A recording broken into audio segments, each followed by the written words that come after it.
Buenas tardes. Vamos a comenzar con el teórico que corresponde a la inducción sobre el cálculo de equipos, cañerías, adopción de equipos y algunas otras cositas que están incluidas en el programa de la materia, ¿sí? Voy a compartir pantalla y vamos a comenzar con los equipos. ¿Se ve la foto? Bien. Normalmente del flow sheet, que lo deben entregar aparte en una versión un poco más grande que A4, ¿sí? Porque todos lo han entregado dentro del informe o de los documentos del proyecto. Un segundo. Un segundo. Algunos lo han... algunos los han entregado algunos han entregado los documentos con algún bosquejo de flowsheet, y en realidad lo que estamos buscando nosotros es un flowsheet digamos visible, que sea más o menos, qué sé yo, en doble del A4, aparte, suelto, para que lo tengamos y podamos visualizar el movimiento del proceso. A partir de que tengamos una idea bien definida de lo que es el flow sheet del proceso, los docentes tutores les van a indicar dos equipos, el equipo 1 y el equipo 2, ¿sí? Normalmente suelen ser reactores y otros, digamos, el reactor como equipo 1 y otros equipos como equipo 2, ¿sí? Esos equipos 1 y 2 van a llevar un cálculo completo con respecto a la configuración del mismo. Es decir, primero, y les doy un pantallazo de lo que se espera en la cátedra que ustedes hagan, como mínimo. De más viene todo bien, de menos no. Quiero que quede bien claro para evitar las entregas 4 o 5 veces los documentos, porque me da la sensación que primero que son muy pocos los que se han conectados hoy a esta clase, más allá de los que no puedan tener elementos tecnológicos para conectarse, creo que después se producen las confusiones de que no, que sí, porque no vienen, no asisten a estos esfuerzos que se hacen desde la cátedra, desde algunos de ustedes, para tratar de vincularnos en el contrato educativo. Por lo tanto, una vez que se indiquen, y sigo con el tema, dos equipos para el cálculo completo,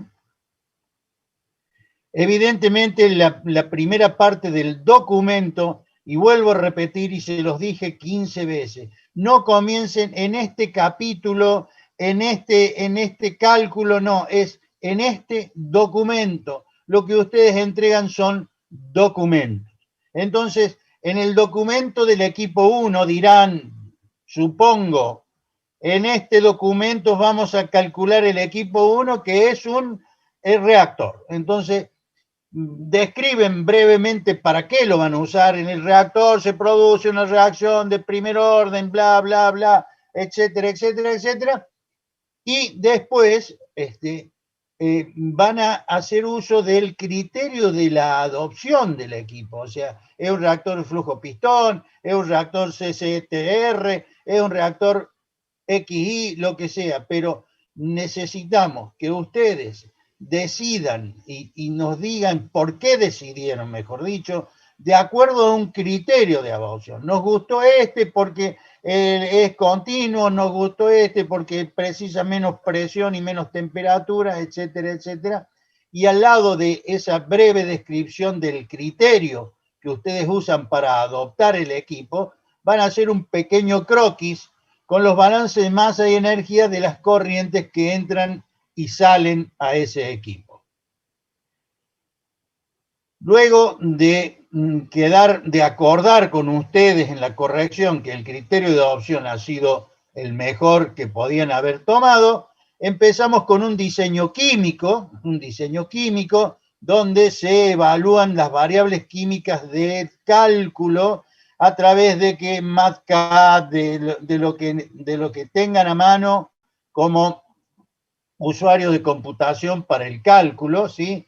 En el caso de una torre de destilación será el cálculo riguroso, el otro cálculo y así sucesivamente hasta llegar a un final del cálculo del diseño químico, donde vamos, y acá en la llave he puesto en los 3 diseños conclusiones de cada uno de los diseños. Entonces, terminamos el diseño químico y hacemos una conclusión del diseño químico.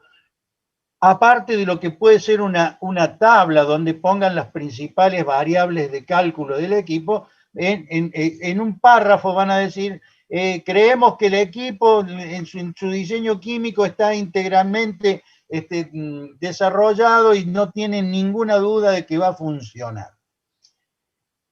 Siempre en los diseños, si van a usar normas, por favor, normas de diseño o metodologías como el MATCAD o como el MATCAD 15, el 14, etcétera, etcétera, lo vamos a incluir en el documento, ¿sí? Vamos a, una vez concluida el diseño químico, a comenzar con el diseño mecánico.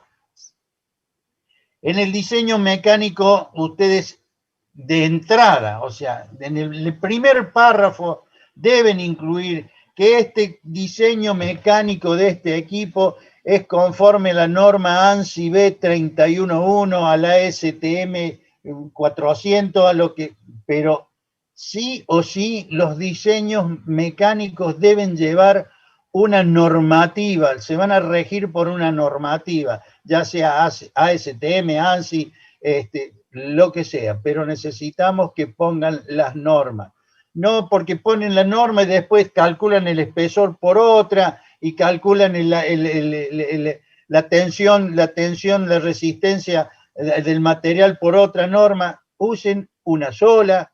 En todas las normas, cada una que ustedes pueden usar, tiene todas las variables que ustedes necesitan para el diseño mecánico. Un error que suelen hacer en los diseños mecánicos son en los extremos de un equipo, que son normalmente toriesféricos, y sacan que el cuerpo es una chapa de 3 milímetros de espesor y la tapa y el fondo toriférico es de 14 milímetros de espesor. Traten de normalizar los espesores, por más que gasten 2 o 3 milímetros más en alguna parte, pero todo el equipo traten de que sea del mismo espesor. Segunda parte de esto es que deben establecer los criterios de temperatura y presión que van a resistir de acuerdo al sigma resistente de viento, el sigma resistente de presión, el sigma resistente de lo que ustedes encuentren, y el material. Quiero decirles de que el material lo van a comprar de acuerdo a la norma ANSI o la norma ASME o la norma de lo que fuera, y los quiero particularmente avisar a aquellos que estén calculando, que vayan a calcular equipos para producir un elemento que es de consumo humano, donde el ANMAT pide acero inoxidable. Quiero que sepan que pide acero inoxidable, no acero inoxidable 316L. Con un acero inoxidable 304, ahí sí, 304, alcanza y sobra para cubrir los requerimientos del ANMAT de nuestro país. Una vez que han hecho el diseño mecánico, que han hecho una tablita con los espesores, con las alturas, con los diámetros, con todo lo que significa un diseño mecánico, con los HP de un motor, en el caso que sea digamos, un reactor agitado, hacemos la conclusión, el párrafo de conclusión de diseño mecánico. El último párrafo de control para el equipo 1 y para el equipo 2 es la instrumentación y control.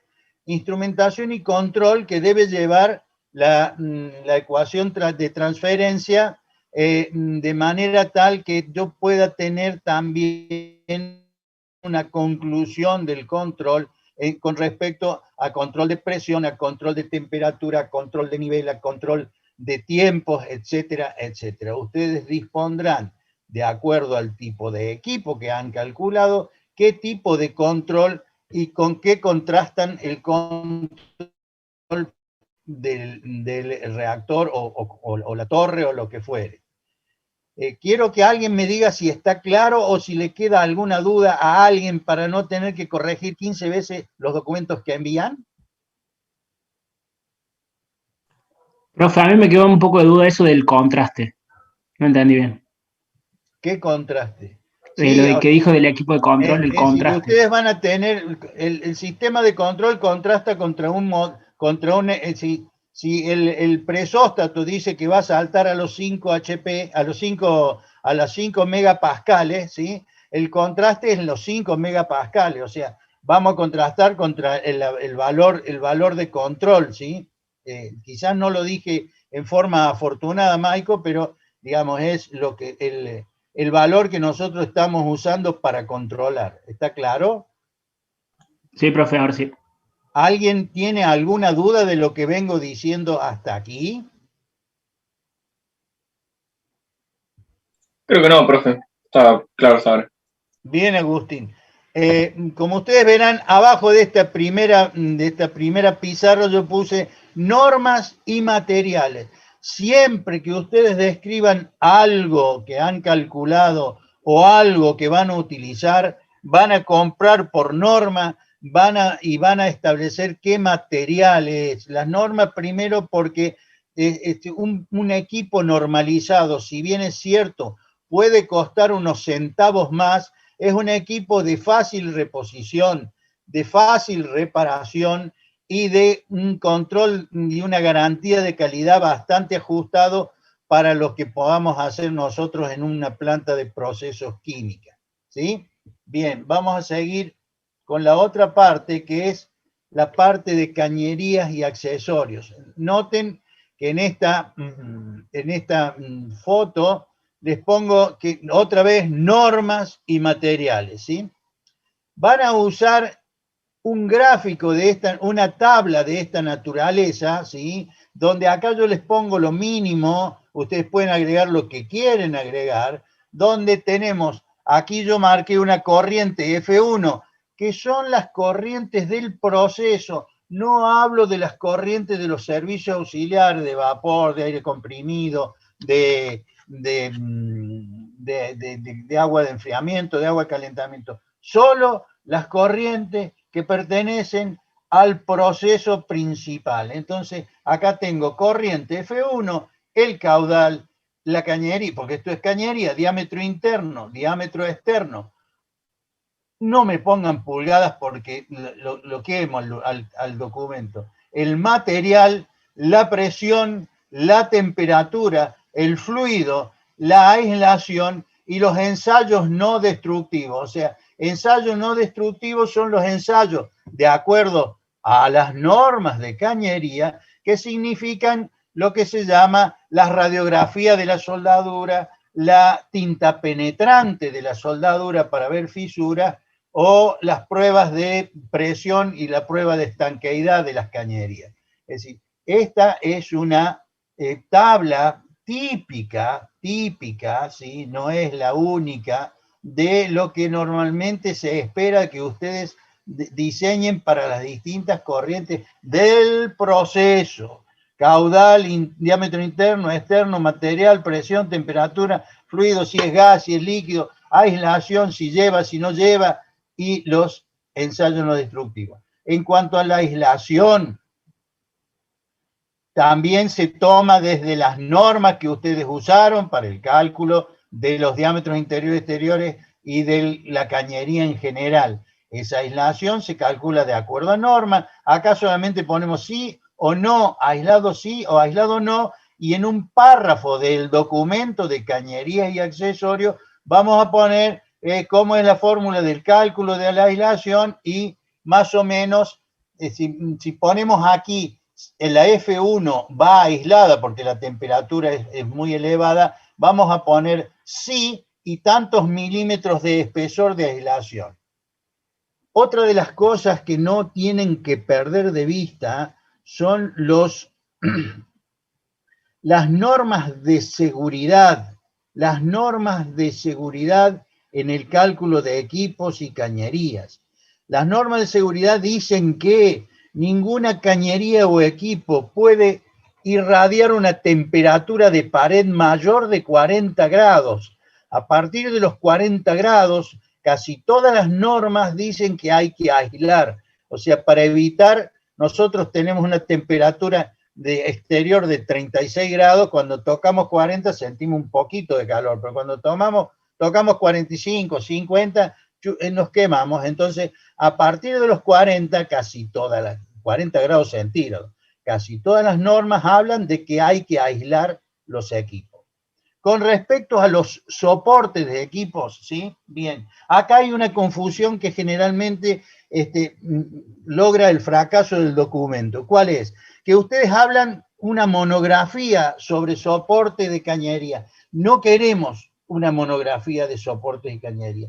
Queremos saber si en la planta de ustedes qué tipo de soportes van a usar. Si es soporte de bandeja, si es soporte colgado, si es soporte en ménsula, si es mensulado, si es adosado, si es empotrado en la pared, etcétera, etcétera, etcétera. Las cañerías también deben describirse en un párrafo si son antiexplosivas. ¿Sí, Maximiliano? Le iba a preguntar si también tenemos que justificar por qué elegimos esos soportes y todo eso. No me tenés que justificar. Simplemente deben ser de acuerdo a normas, la cantidad de cañería les van a indicar qué tipo de soporte. Lo que no quiero es que ustedes me describan todos los soportes. Los soportes de ménsula son soportes hechos con perfiles pegados a la pared. No, ya lo sabemos, eso lo sabemos todo, Maximiliano. Quiero que ustedes pongan, vamos a usar soportes de ménsula, vamos a usar soportes colgantes, vamos a usar lo que van a usar ustedes. No la monografía sobre soporte. Soporte ya sabemos mucho, nosotros, todo el mundo sabe de soporte. La cuestión es ver cuál es el que van a usar ustedes. O sea, hay soportería que, por ejemplo, si pasa a través de la calle, están las alturas mínimas donde pasan los caños, lo pasan por arriba en bandeja, etcétera, etcétera, etcétera. Pero son los soportes que en la planta que ustedes diseñan van a utilizar. Y esto quiero que quede claro. Las corrientes son siempre las corrientes del proceso principal, y esa es la tabla que yo les digo. Pueden encontrar tablas en normas de otra parte. Esto es lo mínimo que se pide. Acuérdense, en aislación va sí tantos milímetros de espesor de aislación, ¿sí? Y en la descripción de la aislación pondrán fibra de vidrio, media caña de fibra de vidrio, vendada y con una terminación de aluminio para evitar la rotura. Eso lo van a ver en todas las normas, lo dice, en todos los dibujitos, porque ustedes agarran todas las apps para comer sándwiches, pero muchas veces no consultan las apps de cálculos, donde ahí están, de acuerdo a las normas, el tipo de cálculo de cañería accesorios. Deben decir si van soldadas, deben decir si van soldadas. Obviamente hay parte de los ensayos no destructivos que si van roscada, también hay ensayos no destructivos que son los ensayos de las pruebas de presión y de estanqueidad de la cañería, ¿sí? Entonces... Profe, una consulta. Sí. Sobre ensayos no destructivos, ¿se supone que nosotros tenemos que mencionarlos nomás? O solamente mencionarlos, ¿sí? Entonces, si ustedes me ponen en ND, sí, no, sí, no, sí, no, deben justificar por qué el sí, por qué el no. ¿Está claro? Claro, sí, pero no sabía si había que calcular algo, o sea, no estaba No, simplemente, de acuerdo a la norma, al diámetro y al tipo de soldadura, y al tipo de unión entre cañerías, es el factor de uso del ensayo no destructivo. Hasta digamos, 12,5 de diámetro exterior, normalmente se hace solo una pequeña prueba de presión, pero se imagina, hay caños de 25, 30 centímetros de diámetro, 40 centímetros de diámetro, que no solamente llevan 1, 2, 3 y hasta 4 cordones de soldadura para terminar la unión, sino que llevan también un posterior tratamiento térmico para calmar los microcristales de acero que se han sobrecalentado con la soldadura. Así que eso lo van a tener que ustedes investigar en normas y de acuerdo al material. ¿Está claro? ¿Hay alguna pregunta que hablemos sobre cañerías y accesorios? Sí, recién puede ser que dijo que era solo de corrientes principales. Solo las corrientes del proceso. Ah, bien. Solo las corrientes del proceso. No las corrientes de los servicios auxiliares, ¿sí? No las corrientes de vapor que calientan, las corrientes de agua que enfrían, las corrientes de aire comprimido, ni las corrientes de gas, ni van solo las corrientes que están indicadas en el flow, que es F1, F2, F3, F100, que corresponden a las distintas corrientes que componen el entramado del proceso que ustedes están describiendo. ¿Alguna otra duda?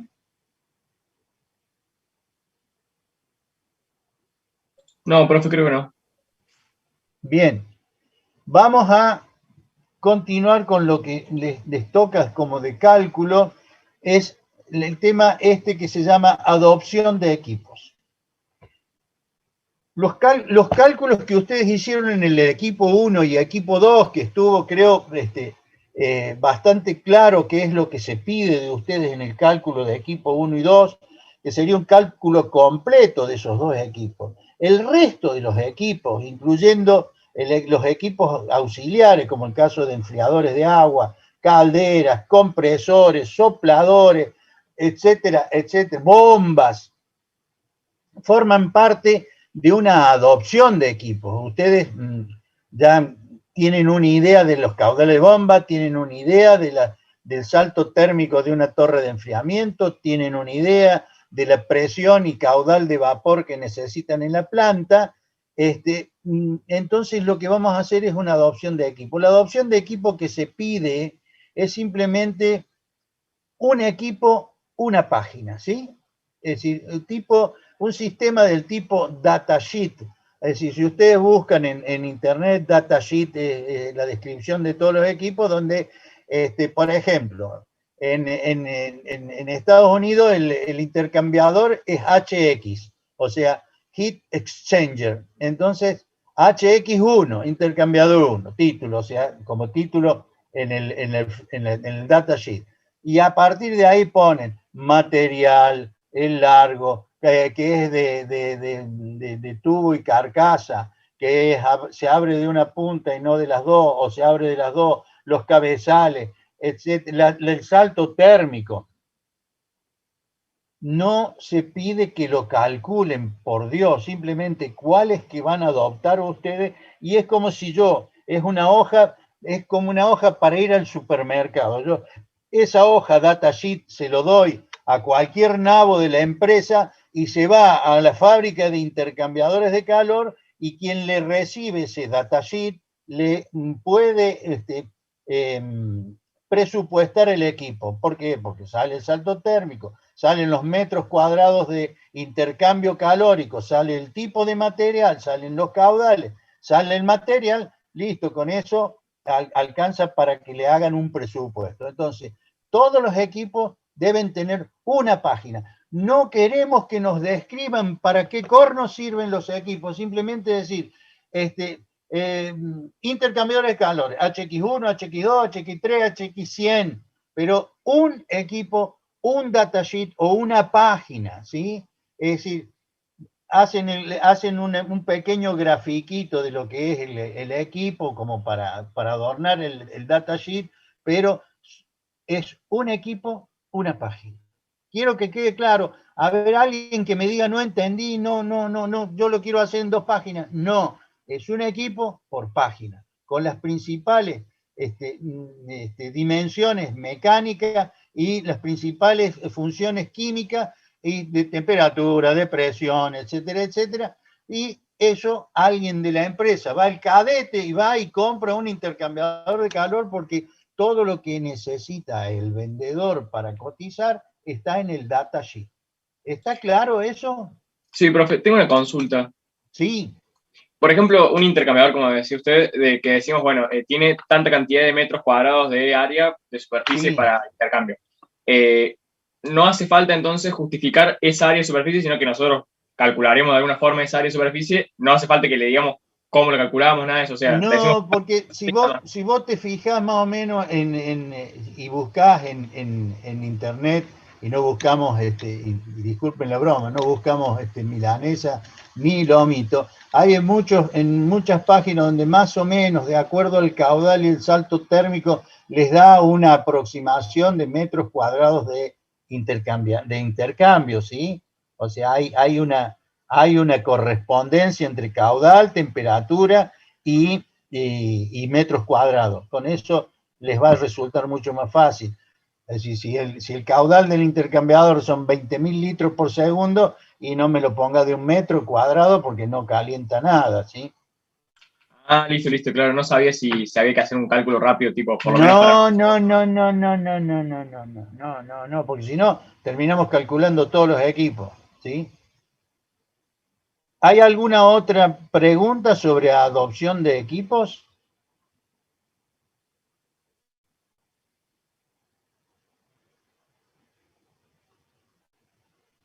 Bien, otra de las cosas que va a haber que documentar es la situación de los depósitos y almacenes, tanto sea de materias primas, de productos semiterminados y de productos terminados.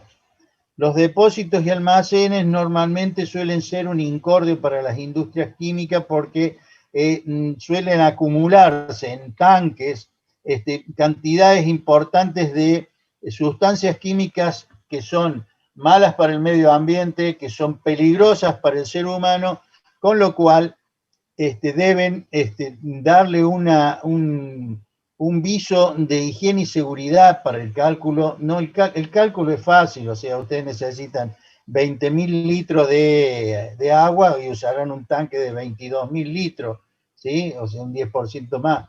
Y si emite muchos gases, el sobrevolumen será un poquito mayor y tendrá todos los elementos de seguridad para evitar problemas con la gente y con el medio ambiente. Los depósitos con líquido normalmente están rodeados por un dique de contención, como si metiéramos un tanque de agua dentro de una pileta pelo pincho. Por el caso de que se pinche el tanque, la pileta pelo pincho va a retener, y a ustedes creo que brillantemente la ingeniera Laveso le ha dado márgenes y valores para el cálculo de esos diques de contención con inclinaciones, sistemas de vaciado, etcétera, etcétera. Depósitos y almacenes también deben tener en cuenta que no vamos a poner un oxidante al lado de un oxidable, o sea, vamos a tratar de separarlos de acuerdo a lo que dicen las normas de seguridad para evitar cualquier tipo de accidente.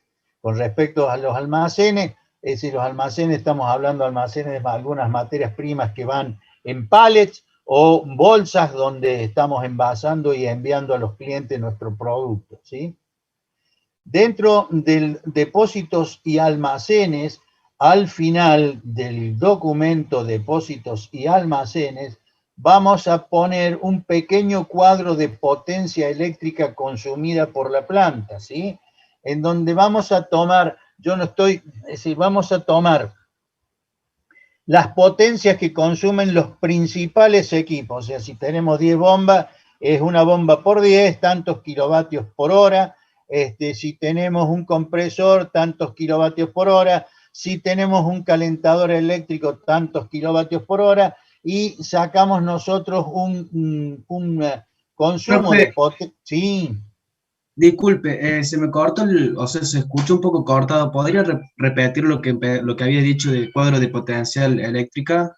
La cuadro de potencia eléctrica, o sea, en realidad el cuadro de consumo de electricidad. Vamos a hacer, en la antigüedad de antes nosotros tenemos un documento particular sobre instalaciones eléctricas de la planta, pero ahora se redujo a un cuadro de consumo de energía eléctrica de los principales equipos del proceso. Compresores, las bombas, calentadores, etcétera, etcétera, y vamos a dejar sin puntuar lo que es la potencia del consumo eléctrico de iluminación y oficinas, porque eso lo vamos a redondear entre ustedes, entre el docente, tutor y ustedes, porque vamos a ver cuántos empleados tienen, cuántos metros cuadrados es la planta. Nosotros estamos un poco más entrenaditos para poder decir qué porcentual de la energía eléctrica consumida por iluminación y oficinas podemos agregarle, con lo cual podemos decir, vamos a gastar tanta energía eléctrica, tantos kilovatios mes, que es un valor sumamente importante para posterior realizar el cálculo económico y financiero de la planta. ¿Hay alguna duda de lo que yo les he dicho? No, profe. Vuelvo a repetir, la primera frase matadora que deben tener las entregas de los trabajos es: en este documento lo que se va a desarrollar es lo que fuere, ¿sí? Entonces, a partir de ahí, nosotros desarrollamos todo el documento que está pedido: adopción de equipo, depósito, cuadro de potencia, estudio de mercado. Hoy vencí la localización de la planta, no he recibido ninguno de mis grupos, es un documento sencillo, no. Es decir, tratemos de encuadrarnos dentro de lo que se pide.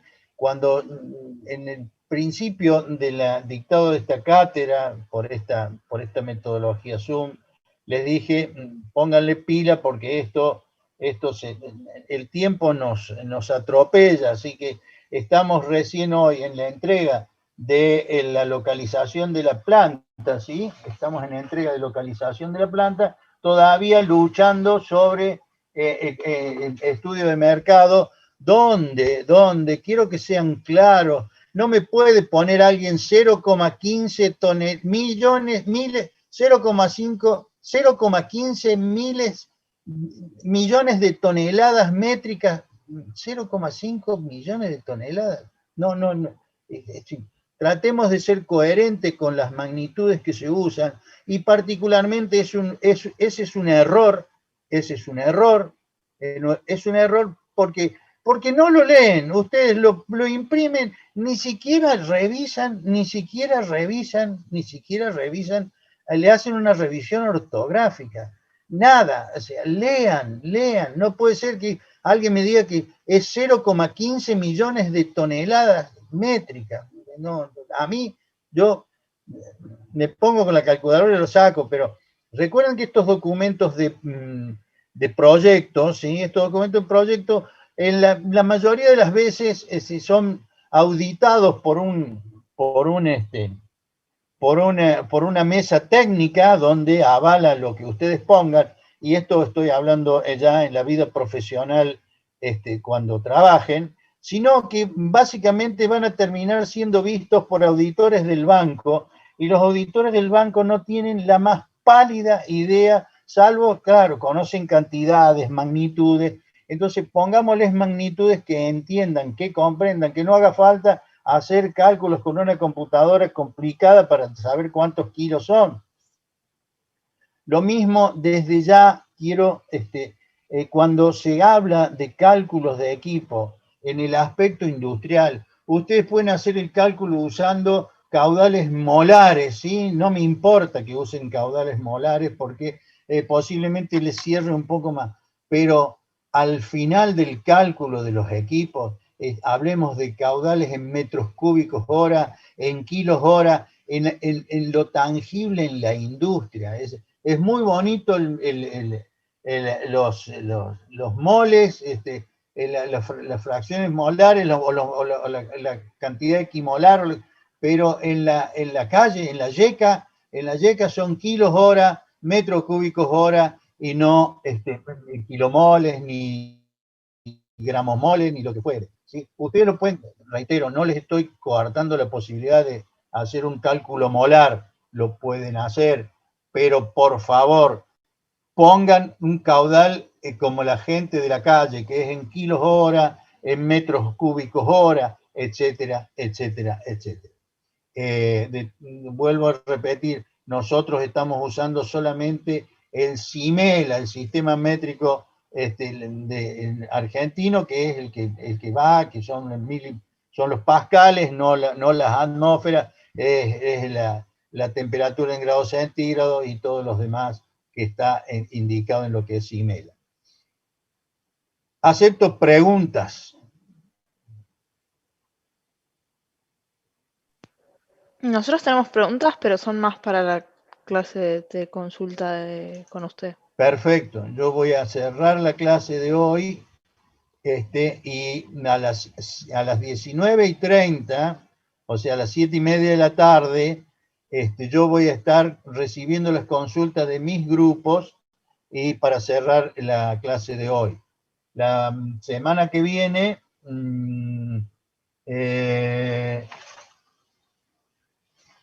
creo que es 31 del 5, porque la semana que viene, 10, 17... ¿El 17 es feriado, la semana del 17? No, ¿no? No, el 23, No, el 24 y el 25, el lunes y 24, martes. Entonces, el 17 del 5, el 17 del 5 van a tener clases con la ingeniera Mónica Laveso sobre lo que se pide en la instrumentación y control del proceso. Así como el 31 del 5, que va a ser la última clase teórica, el ingeniero D'Angelo dará la parte de financiación de la inversión del proyecto. Eso ustedes lo tenían, estamos más o menos cumpliendo nosotros de nuestra parte la fecha, con lo cual reitero el ajuste de fecha de entrega de la parte de ustedes. Así que yo voy a cerrar audio y imagen, y lo voy a abrir a las 19:30, dentro de 20 minutos, para continuar con la consulta de los distintos equipos que me tocan, de los distintos grupos. Vuelvo a repetir, ¿alguna pregunta más?